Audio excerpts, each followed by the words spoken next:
Alhamdulillah jamaah masih di Islam itu Indah. Dan untuk jamaah yang baru bergabung hari ini kita sedang membahas tema sakit jadi magnet keberkahan. Masya Allah. Baik jamaah yang ada di rumah, sebelum kita lanjutkan pembahasan kita hari ini, boleh disiapin dulu catatannya. Nah saya mau ajak dulu jamaah nih buat nonton dulu. Ini ada tayangan mengenai seorang mekanik tetap bekerja walaupun sedang sakit. Masya Allah. Yuk kita saksikan sama-sama. Silakan. Waduh. Ya ampun, ini orang sakit aja mau bekerja. Kita yang sehat malah malas-malasan. Ih, benar banget. Hebat banget komentarnya Hebat Ibu. banget. Jadi nasehatin orang-orang yang malas ya. Ini yang Iya. sakit aja mau kerja. Benar. Harus Kalau ibu kan semangat. nggak pernah males ya bu ya. Iya.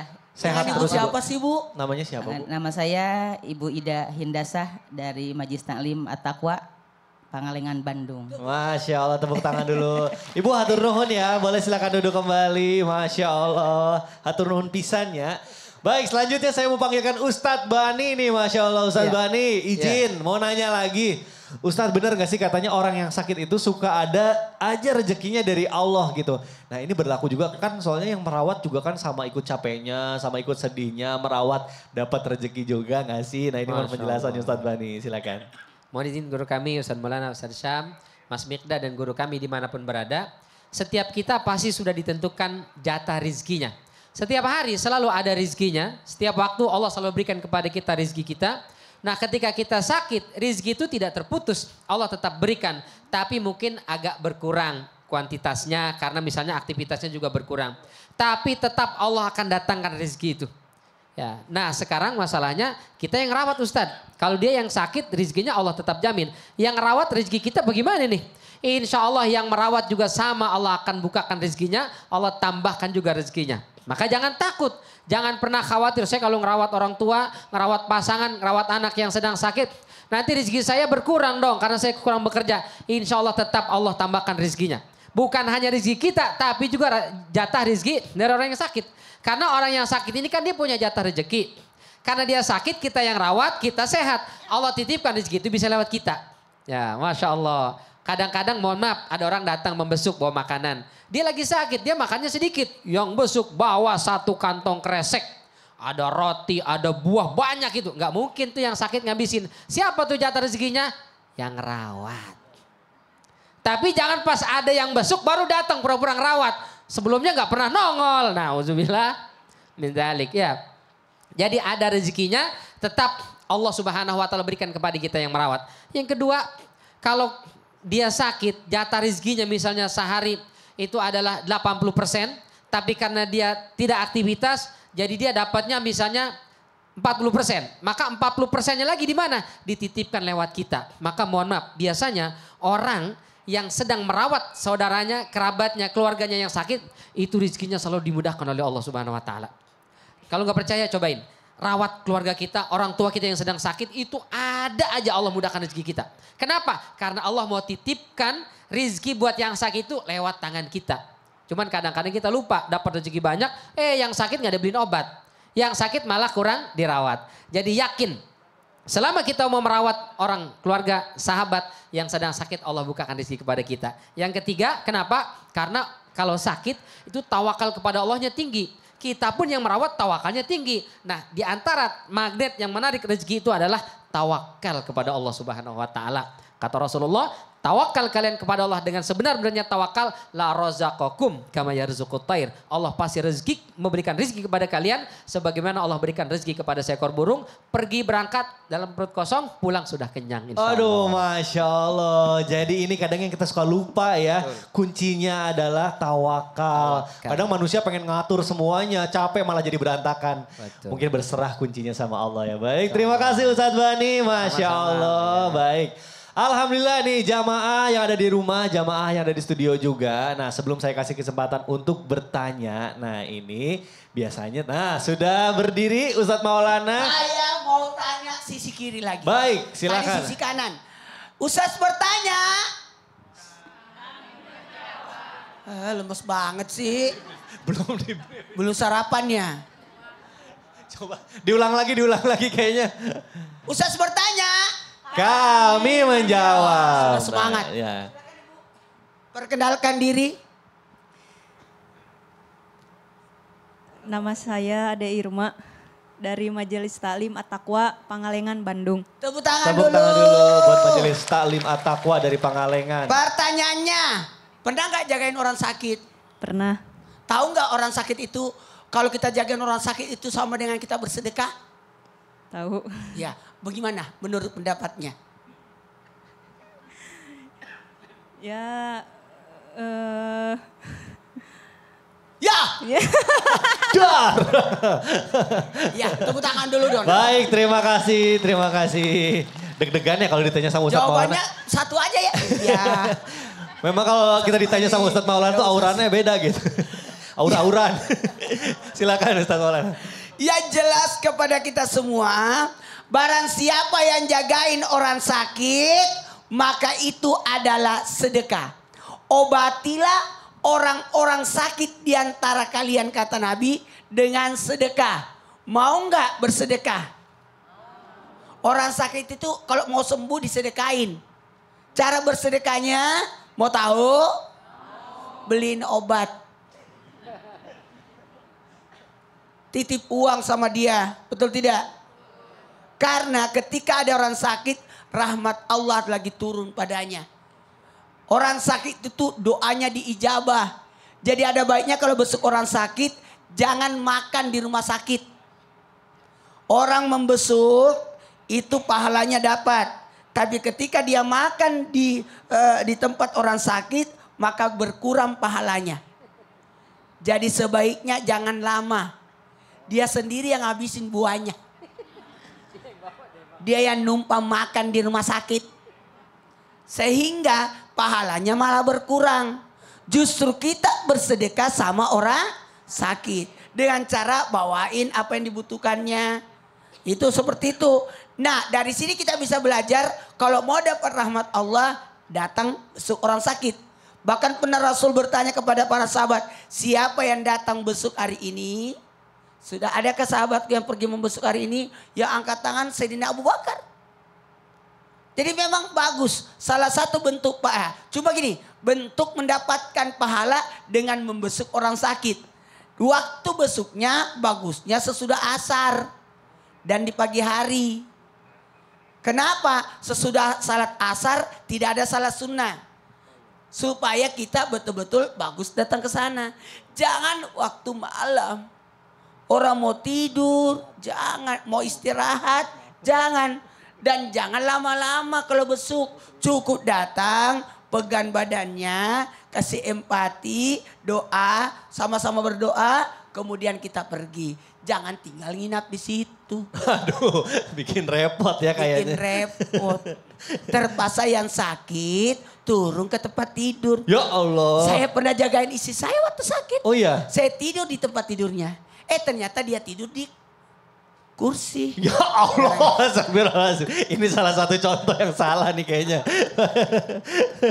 Baik, terima kasih Ustadz Maulana, Masya Allah. Nah, jamaah sekarang saatnya saya akan kasih kesempatan untuk jamaah bertanya langsung sama guru-guru kita. Kita masuk dulu ke dalam segmen Tanya Dong Ustadz. Kami semua tanya dong Ustadz. Baik, ibu yang mau bertanya atau bapak boleh angkat tangannya. Aduh, lemes banget yang sebelah kanan. Enggak akan saya pilih ya.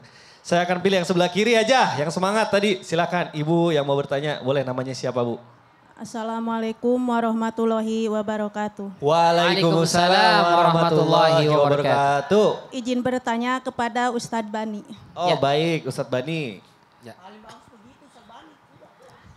Nama saya Ibu Lis dari Majelis Taklim At-Taqwa Pangalengan, Kabupaten Bandung. Baik, Masya Allah. Orang sakit katanya diangkat derajatnya. Apakah orang yang menjaga juga sama dinaikkan derajatnya atau hanya berlaku kepada orang sakitnya saja?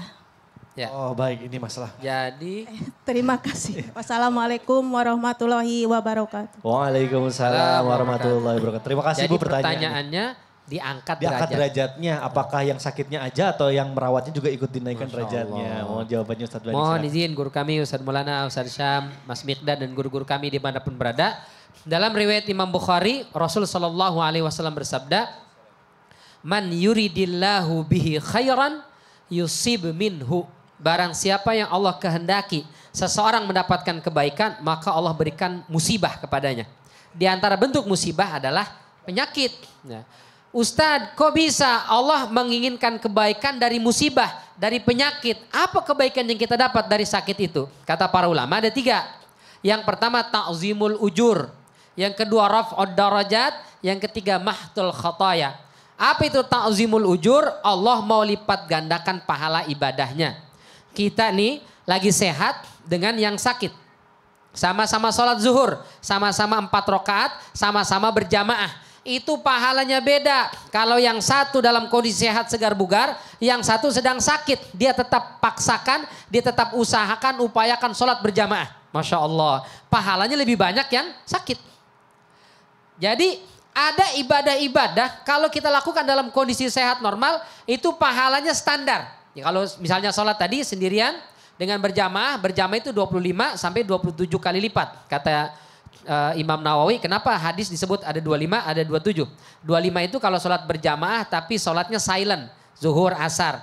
Nah, kalau sholat yang pahalanya 27, sholatnya sholat jahar. Sholat maghrib, sholat isya, sholat subuh berjamaah 27 derajat. Ini standar. Tapi kalau orang lagi sakit dia sholat berjamaah, pahalanya dilipat gandakan. Bisa sampai 100, 1000 bahkan lebih. Masya Allah. Sakit dia masih tetap ibadah. Satu, ta'zimul ujur. Yang kedua adalah mahatul khotoya. Dia hapuskan oleh Allah Subhanahu wa ta'ala dosa dan kesalahannya. Dengan sakit, semakin berat sakitnya, semakin banyak dihapuskan dosa dan kesalahannya. Yang ketiga adalah raf'ud darajat. Allah akan tinggikan derajatnya.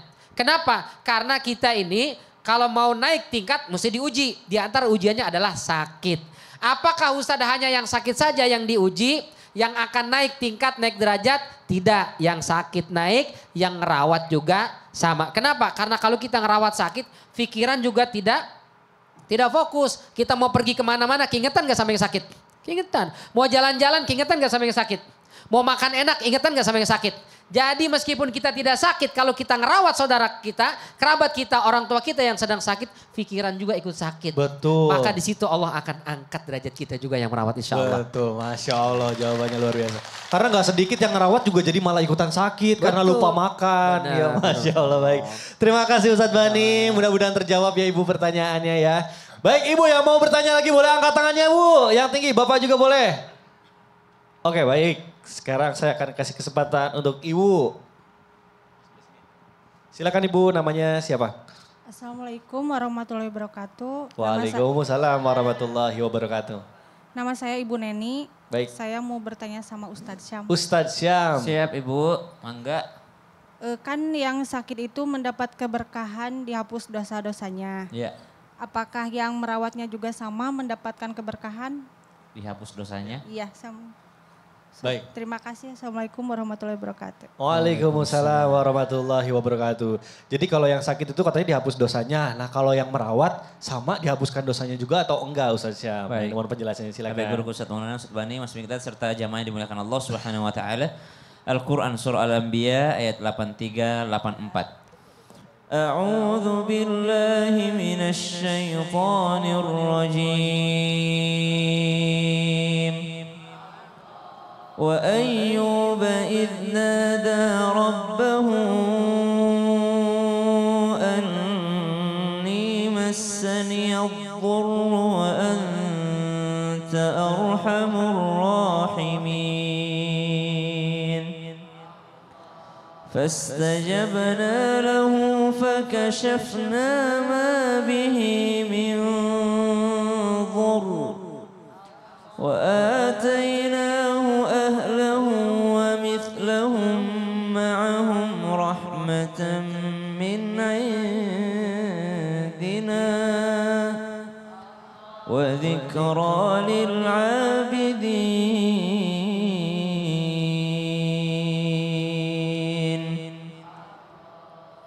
Mendapat keberkahan apalagi orang-orang yang sakit, mendapat keberkahan diampuni dosa-dosanya. Apakah yang merawatnya juga mendapatkan keberkahan tersebut? Jawabannya betul. Karena kadangkala ujian yang merawat itu juga lebih besar dibandingkan ujian yang yang sakit. Ujian kesabaran tentu iya. Walanabluwannakum bisyai'im minal khaufi wal ju'i wa naqsim minal amwal wal anfusi wath thamarat wa basyiris sabirin. Tentu saja Allah berikan keberkahan kalau dia bersabar. Seperti yang disampaikan guru kita tadi Ustadz Bani. Orang kalau ngerawat orang sakit itu pengen jalan aja nggak bisa. Pengen ikut pengajian susah. Kenapa? Kepikiran ada lakinya di rumah yang harus dirawat. Nggak bisa ikut nonton ke Islam Itu Indah. Diajak, teh mau ikut nggak nonton Islam Itu Indah? Nggak bisa teh, siapa yang jagain bapak kalau saya ikut? Tuh satu, sabar dia. Kemudian yang kedua, terapi spiritual. Dia juga mendapatkan ampunan dosa karena dia berlemah lembut kepada yang dirawatnya. Orang sakit ditawarin makan ini nggak mau, dikasih ini nggak mau, dikasih ini nggak mau. Apalagi kalau orang tua, subhanallah, maka sudah jelas keberkahan diampuni dosa. Kenapa? Karena Nabi SAW mengingatkan kepada kita, rogima anf, sungguh celaka, sungguh celaka. Siapa itu? Seorang anak yang mendapati kedua orang tuanya ataupun salah satu orang tuanya berusia lanjut butuh perawatan, lalu dia tidak menjadikan orang tuanya ini pintu surganya. Maka jelas sekali orang yang masuk surga itu bukan yang banyak pahalanya, tapi yang diampuni dosanya oleh Allah Subhanahu wa taala. Maka orang yang merawat pun mendapatkan ampunan dosa. Jangan kita sia-siakan daripada pahala ini. Aduh, Masya Allah. Ibaratnya kesempatan ya itu. Kesempatan besar. Kalau kita merasa banyak dosa, dulu saya banyak sekali dosa sama mamaku. Maka ketika mamamu sakit, jangan sia-siakan itu. Sempatkan dirimu untuk merawat ibumu. Aduh, Masya Allah. Baik, terima kasih guruku, Ustaz Syam. Ibu mudah-mudahan terjawab ya. Sekarang saya akan kasih kesempatan satu lagi Ibu untuk bertanya. Yang mau bertanya boleh Bu, angkat tangannya lagi Bu. Oke, baik. Yang paling pertama angkat tangan nih yang saya pilih nih. Ibu yang di atas silahkan Ibu. Namanya siapa? Bismillahirrahmanirrahim. Assalamualaikum warahmatullahi wabarakatuh. Waalaikumsalam warahmatullahi wabarakatuh. Perkenalkan, nama saya Ade Irma dari Majelis Taklim At-Taqwa, Pangalengan, Bandung. Saya mau bertanya kepada Ustadz Bani. Ustadz Bani, baik. Apakah benar Ustadz, jika orang yang merawat orang yang sakit akan didoakan oleh 70.000 malaikat Masya Allah. dan akan dijamin di surga? Waduh, Masya Allah. Terima kasih. Wassalamualaikum warahmatullahi wabarakatuh. Waalaikumsalam warahmatullahi wabarakatuh. Baik, terima kasih pertanyaannya. Ustadz Bani, mohon dijawab langsung silakan. Ya, Masya Allah. Ini mestinya jadi motivasi nih buat kita semua ya. Kalau ada kerabat, keluarga, pasangan, orang tua, anak yang sedang sakit, itu ternyata ada 70.000 malaikat yang mendoakan. Ini benar apa enggak nih? Ini benar Ibu yang bertanya dan juga jamaah di rumah, bahwasanya Nabi SAW bersabda, ini dikeluarkan oleh Imam Ahmad dalam musnadnya dan juga Ibnu Majah dalam sunannya. Kata Rasulullah SAW, fa in kana fi ghudwatin. Kalau dalam pagi hari dia ngerawat nih, nyuapin, mungkin ngebersihin, mandiin, apalagi ngasih obat dan seterusnya di pagi hari, maka yusalli alaihi sab'una alfa malakin hatta yumsi. Maka dari pagi sampai sore 70.000 malaikat doain terus tuh. Ya Allah, ampuni dia, rahmati dia, berkahi dia ya Allah. Dari pagi sampai sore. Kalau kita ngerawatnya sore hari, kita mandikan tadi, kita tadi kata Ustaz Maulana, yang besuk aja kalau bisa di waktu sore tuh pada asar. Nah ini sesuai dengan hadis ini. Kita datang sore membesuk atau kita ngerawat, kita ganti bajunya misalnya, kita lap-lap dia, kita kasih makan dia. Maka yusalli alaihi sab'una alfa malakin hatta yusbih. Maka malaikat ada 70.000 turun lalu berdoa memohonkan ampun untuk kita sampai besok subuh. Masya Allah. Jadi kalau dalam sehari itu kita merawat orang tua kita, itu pagi sampai sore 70.000, nanti dari sore sampai pagi lagi 70.000 lagi malaikat. Masya Allah. Tidak ada ya amalan yang mengundang sampai 70.000 malaikat mendoakan kepada kita melebihi amalan ini. Maka ayo jangan pernah merasa berat. Jangan pernah merasa terbebani. Jangan merasa kok saya lagi, kok mesti saya terus. Yang lain kemana nih? Mestinya berebut. Saya aja yang ngurus ibu. Biar saya aja yang merawat. Karena pahalanya begitu banyak. Masya Allah. Maka jangan heran ya. Mohon maaf. Di negeri Arab sana kita dengar kisah ada adik kakak berantem. Gara-gara apa? Pengen berebut merawat ibunya yang sedang sakit. Sementara di kita nggak banyak sih, tapi ada. Berantem adik kakak saling dorong-dorongan. Sama kakak aja deh. Kamu aja. Kamu kan yang waktu itu dibeliin motor. Tapi kan kakak yang dikasih kontrakan. Nah, berantem saling dorong-dorongan. Tidak mau merawat. Padahal kalau kita tahu hadis ini. 70.000 malaikat turun lalu memohonkan kepada Allah Subhanahu Wa Taala. Allahumma gfir lahu warhamhu wa tub alaih. Ya Allah, ampuni dosa nih orang. Karena dia merawat saudara yang sedang sakit. Karena dia bersabar merawat ibunya. Karena bersabar merawat suaminya. Bersabar merawat anaknya. Maka siapapun ayo yang sedang Allah uji. Diberikan sakit kepada keluarganya, anaknya, pasangannya, orang tuanya. Kita doakan semoga Allah berikan kesembuhan. Amin amin ya Allah. Allah ya Rabbal berikan Alamin. kesehatan. Sehingga Amin. bisa aktivitas seperti sedia kala. Amin, Mobil amin, ya khusus Allah. kepada saudara kita, rekan kita, Mas Sony ya. Dan siapapun yang sedang sakit Allah berikan kesembuhan. Amin, amin, dan ya semoga Allah tambahkan kesabaran buat mereka-mereka yang mau meluangkan waktu. Merawat, mengasuh dan memberikan obat serta membersihkan dan seterusnya kepada keluarganya yang sakit ini. Mudah-mudahan Allah tambahkan kesabaran dan mudah-mudahan Allah tambahkan juga keberkahannya insya Allah. Amin ya Allah Amin, ya Rabbal Alamin. Baik, terima kasih guruku Ustadz Bani. Boleh silakan duduk kembali. Nah, Masya Allah, baik jamaah, jangan kemana-mana karena kita akan kembali lagi setelah yang satu ini tetap di Islam itu Indah. Jamaah, oh jamaah, alhamdulillah.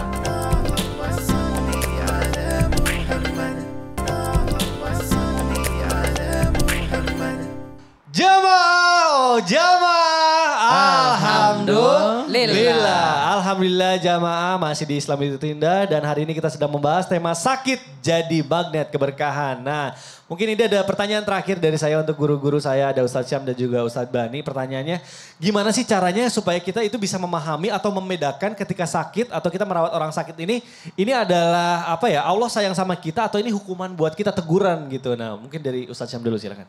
أعوذ بالله من الشيطان الرجيم ولنبلونكم بشيء من الخوف والجوع ونقص من الأموال والأنفس والثمرات وبشر الصابرين الذين إذا أصابتهم مصيبة قالوا إنا لله وإنا إليه راجعون.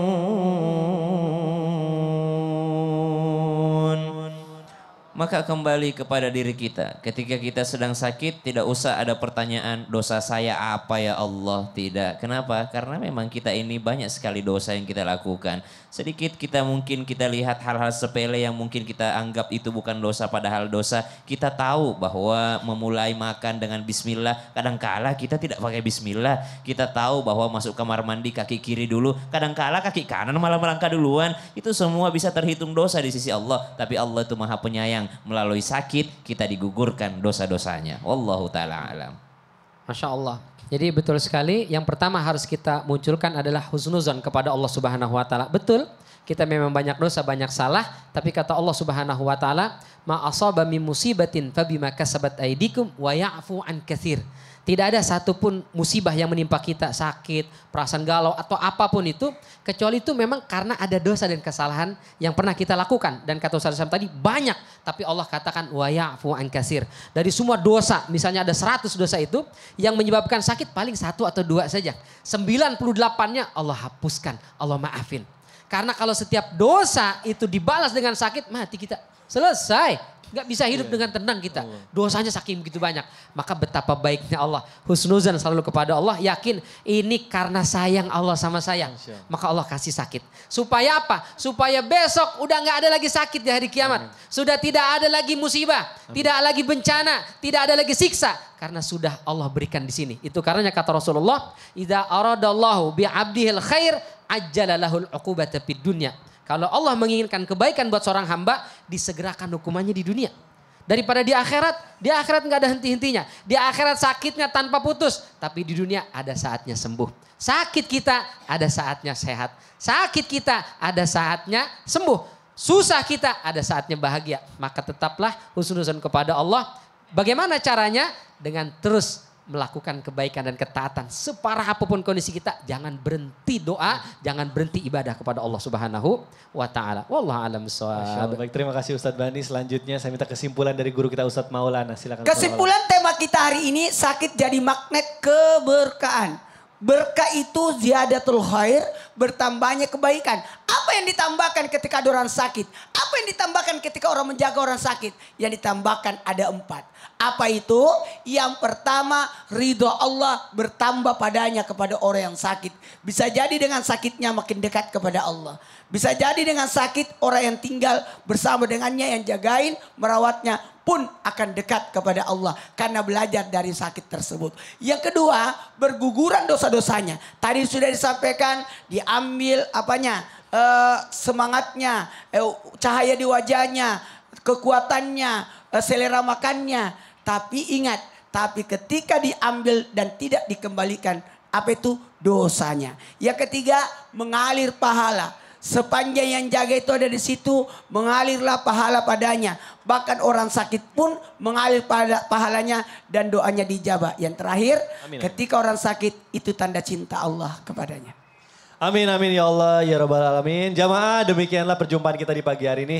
Mudah-mudahan bermanfaat dan kita bisa mengamalkannya. Terima kasih sedalam-dalamnya kepada guru-guru kita, kepada jamaah yang ada di studio, juga jamaah yang ada di rumah. Akhir kata, saya Mikdad Tadausi mohon undur diri. Mohon maaf apabila ada salah-salah kata. Wabillahi taufiq wal hidayah. Wassalamualaikum warahmatullahi wabarakatuh. Waalaikumsalam warahmatullahi wabarakatuh. Ilahi las